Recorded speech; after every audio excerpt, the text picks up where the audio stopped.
Imagine the world's undisputed naval power going to war against a weak and crumbling state in the Middle East in an attempt to open up a strait and overthrow a regime. Yet despite their overwhelming military advantage and after months of failure, they are forced to leave the strait and surrender all gains, effectively losing that campaign. Now, this scenario shouldn't be hard to imagine since it is literally what is happening right now in Iran. Yet what if I were to tell you that this happened 111 years ago, with similarly disastrous results? Many people have made parallels between the current wars and those of the past. Usually in the case of the Iran War, the US invasions of Afghanistan and Iraq, or maybe even the Iran-Iraq War. Yet nobody seems to be talking about what I believe to be the most obvious parallel, World War I. Now you might picture World War I as one of trench warfare and stagnation, an image heavily influenced by the predominance of the Western Front in popular memory. Yet today I will discuss another campaign, one that if you know your World War I lore should be apparent.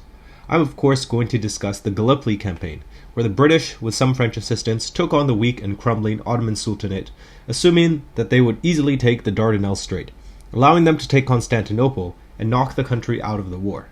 They were very wrong, and the consequences were that the Turks would come out stronger than before and defy British plans to end their sovereignty. So to understand how this happened, let's look at the conditions leading up to this campaign and see how they relate to those that we see today. Firstly, we must understand why the British were at war with the Ottomans to begin with. Shortly before their entry into the First World War, the Ottomans closed and mined the Dardanelles Strait, the crucial passage between the Black and Mediterranean Seas, severing the link between the British and the Russian allies. The Russians were then victims of a surprise Ottoman attack and a later Ottoman campaign in the Caucasus. Russia requested British assistance in relieving the pressure away from this invasion, and thus the British decided that a quick and decisive campaign to open the Dardanelles Straits would relieve pressure while also knocking out the Ottoman government once Constantinople was reached. Seemed pretty easy, right? The British and French began the campaign by sending in minesweepers to clear the mines, while the battleships followed behind to clear the coastal artillery batteries. However, the Ottomans had prepared for this scenario and made sure their artillery batteries were mobile, making them hard to intercept. Despite this initial frustration, the British intercepted a German telegram that stated that the Ottoman forts in the area were running out of ammunition.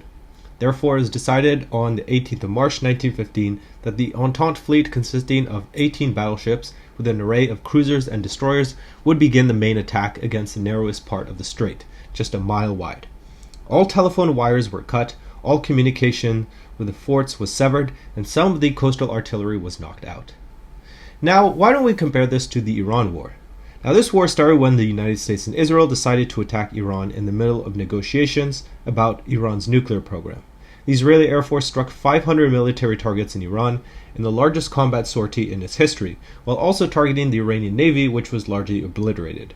As military bases around the country were attacked, Iran's supreme leader Ali Khamenei, along with thousands of personnel of the Iranian Revolutionary Guard Corps, were killed. Alongside the strikes, there were considerable cyber attacks on Iranian infrastructure, media, and phone apps, resulting in a near-total blackout across the country. Now we can see in both cases that the Western powers began the campaign with a large naval force, and overwhelming force at that. So why did this initial show of force not translate into long-term success? Let us return to 1915, where on the first day the French battleship Bouvet was struck by a mine, causing her to capsize in 2 minutes and lose almost 90% of her crew. The minesweepers, operated by civilians, retreated under Ottoman artillery fire, which left the minefields largely intact. British battleship HMS Irresistible struck a mine and sank, while battlecruiser HMS Inflexible was badly damaged and withdrew. The battleship HMS Ocean, which was sent to rescue it, was disabled by a shell, struck a mine, and then sank.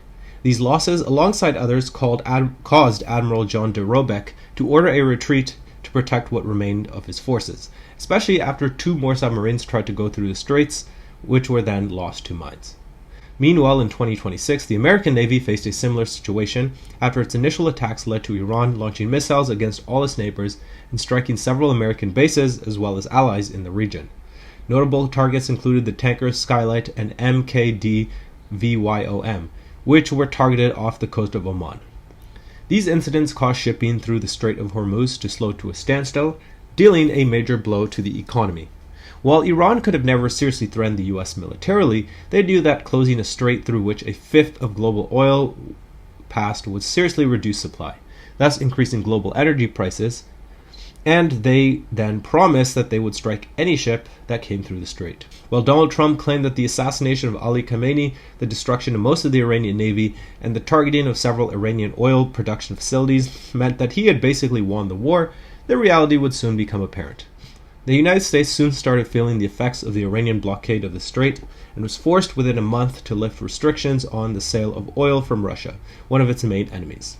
Trump's aggressive diplomacy also backfired, as not only did China refuse to assist in a campaign to clear the strait, but so did all of the United States' allies.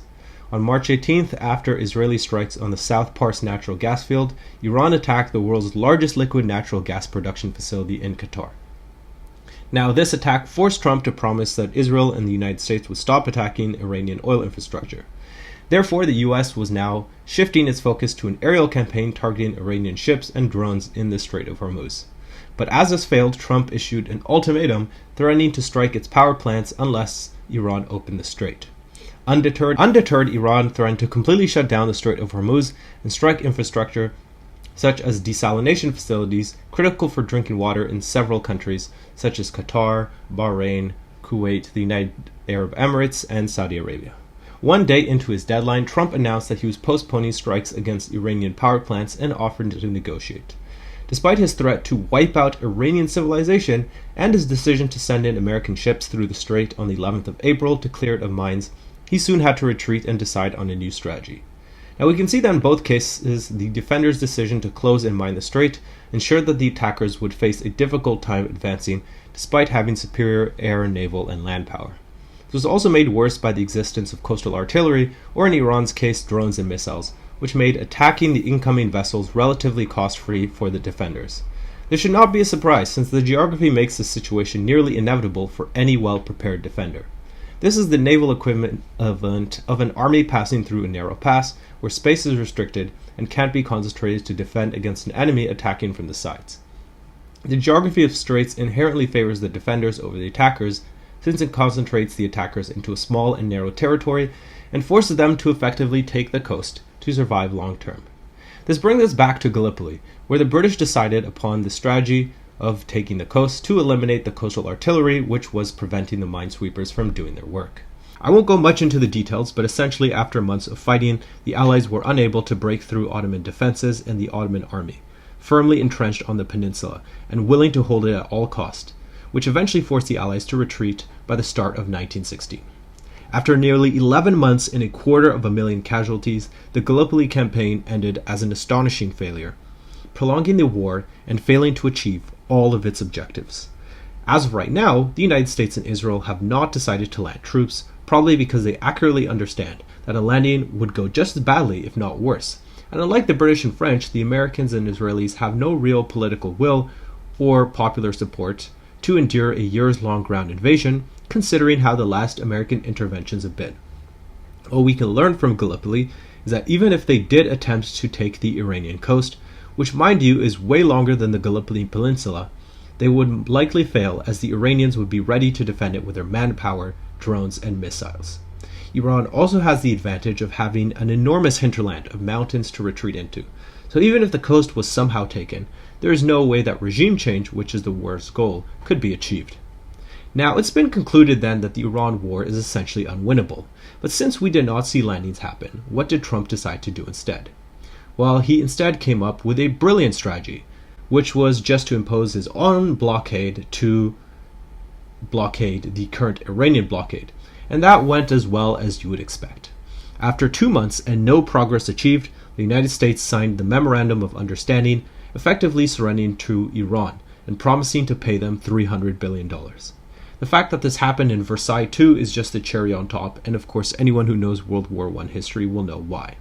The peace efforts have been complicated by the simultaneous ongoing war in Lebanon between Israel and Iran's proxy network Hezbollah. Since Israel refuses to end their war in Lebanon, Iran has closed the strait once more, and now we are right back to where it all started. Obviously, the Gallipoli campaign and the Iran war are not completely comparable. The former took place during a global war that still led to the collapse of the Ottoman Empire, due to the existence of other fronts. Nevertheless, the Gallipoli campaign kept the Sultanate in the war for another 3 years, preventing an outcome that would have likely been worse for them. Additionally, the Ottomans were greatly assisted by German military advisors and having one of the best commanders of the war on their side, Mustafa Kemal, who later founded Turkey in the ashes of the crumbling Sultanate. Iran is in a different position, having no serious naval or aerial capabilities, but they possess something that didn't exist in 1915, missiles and drones. These are like coastal artillery, but much more effective and precise, and have helped all but halt pretty much all traffic going through the strait. However, Iran's greatest advantage is ultimately the significance of the Strait of Hormuz, since it is placed in the area with the most oil, thus making it crucial to the global economy. This has been Iran's ace card, and Iran has played it extremely well. Unlike the Dardanelles, the Strait of Hormuz affects the entire world, and its closure does not just affect the warring parties, it affects the bedrock of global energy, punishing neutral nations, and significantly increasing pressure on the United States. Since a large part of the United States' hegemony has been legitimized by its ability to maintain global shipping routes, this represents a direct threat to the entire American global order and makes countries question whether they are as reliable as we once thought. Combine this with Trump's horrible diplomacy throughout his second term, and suddenly many states are looking to be less reliant on the American order and Middle Eastern oil. The surge in energy prices has caused a severe backlash against the United States and Europe, and even more so in parts of East Asia, including Japan and South Korea, whose oil comes almost exclusively from this region. To make it worse, no matter what the United States does, the strait will always remain closed because no shipping company in its right mind wants to send its vessels through an active war zone. Unless the entire strait is under American control and there are no threats of Iranian submarines, mines, drones, or missiles, the war is basically a lost cause. I won't go into all the many other reasons that the Iran war was stupid, useless, and unwinnable, but suffice it to say that from a military perspective, it was at best going to be a Gallipoli 2.0, and at worst, well, whatever buffoonery is currently happening. Ultimately, while you can sympathize with the goals and the motives of the Entente or the current Zionist coalition, you have to admire the Ottoman and Iranian capacity for self-defense. To be in such a weak position and still defeat the strongest military on earth is no small achievement, and it should serve as a reminder that hubris is often fatal, even for the most powerful states. This brings me to the final parallel between the Gallipoli campaign and the Iran war. In both cases, the attackers severely underestimated their adversaries to a great cost. Now, to give them credit, there was a decent reason to do so. The Ottomans had performed terribly against Italy in 1911, a country which was never really been known for its impressive military skills. This then precipitated the First Balkan War the next year, in which a coalition of small Balkan states humiliated their former overlord and reduced it to just holding Thrace in Europe. The Sultanate was also politically unstable after the Young Turks Revolution a few years earlier, and seemed ripe for the picking. Meanwhile, Iran was facing an arguably worse situation, having been weakened by the previous American-Israeli war in 2025 and the subsequent crushing economic sanctions, which completely destroyed Iran's economy. This in turn led to the largest anti-regime protests since the Iranian Revolution, in which at least 30,000 protesters were massacred. In both cases, it was reasonable to assume that the enemy was weak, and in some ways it was, but a prevailing sense of Western superiority and a failure to conduct proper intelligence in the case of Gallipoli, or just outright dismiss it, like what Trump did, led to major flaws in the plans. Now, these failures will not come without consequences. In 1916, Prime Minister Asquith would eventually resign, partly as a result of his handling of the campaign, and First Lord of the Admiralty Winston Churchill was forced to resign his post after the campaign, an event from which he would not really be redeemed until the next World War. But unlike Churchill, Trump probably will not get a second chance, and his biggest legacy as a leader will likely be this war. And although he probably won't face serious consequences personally, it will definitely tarnish his memory and the Republican Party's standing amongst Americans. To learn more about what my personal thoughts are on this war, what I think the true motivations were, and why I think it was unjustified and idiotic, go watch my video on my other channel, The Traditionalists, where I break this all down. But to conclude this video, I hope that you found it interesting and maybe found this parallel unique and thought-provoking. If you can think of any other similar campaigns that remind you of the unfolding Iranian disaster, let me know in the comments. See you guys next time.